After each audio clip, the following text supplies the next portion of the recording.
Greetings, family. In the aftermath of the election in which Trump pretty much boat raced Kamala for the position of president, I think there were a couple of reasons why she lost, and I don't think she was going to win from the beginning. And I'm going to list them to you, and I'm going to kind of give a little definition as to why for each one. Number one, she wasn't popular.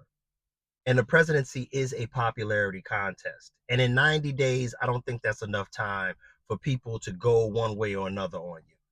Number two, she aligned herself and her vision more so with the needs of women and alternative lifestyle groups, which is not the majority of America. And America has a lot of traditional conservative values that we saw come into play during the voting process.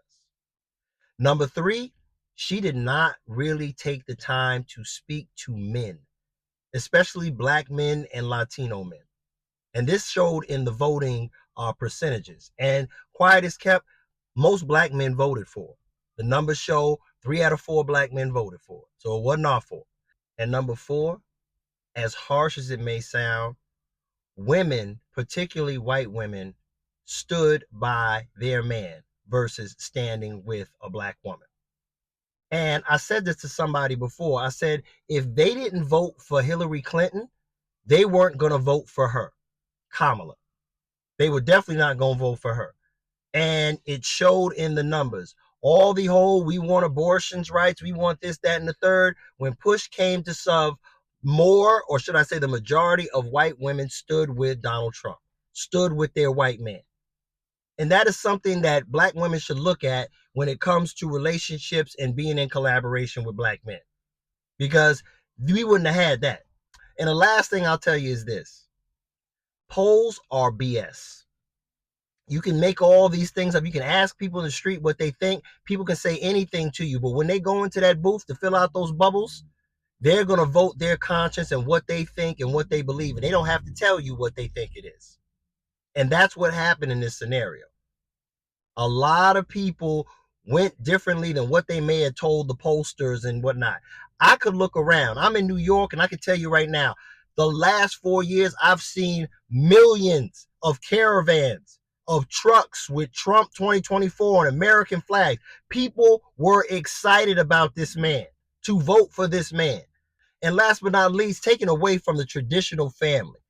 Everything in the Democratic Party is about abortions, a right for same-sex couples, and there is no real one speaking to heterosexual men, families, life, God.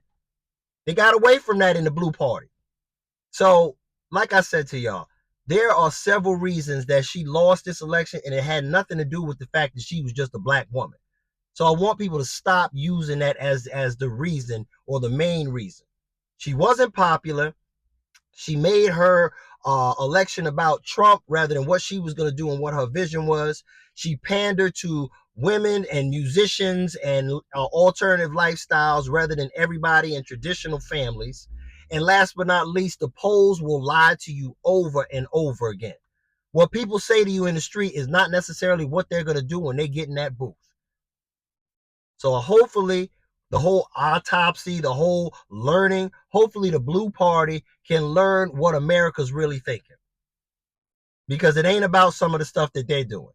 It's too far left. And this was America saying, we want to get back to more traditional stuff. We want to get back to these prices going down, $8 for a carton of eggs, all these different things. They want to get in line over having taxpayer dollars go to transgender men in jail getting sex changes, stuff like that.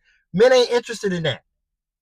So think about this as you go forward to the next election cycle, if you want to get the vote of people of color and of men. Because women, especially black women, ain't the only people that's voting. Black men vote. White men vote.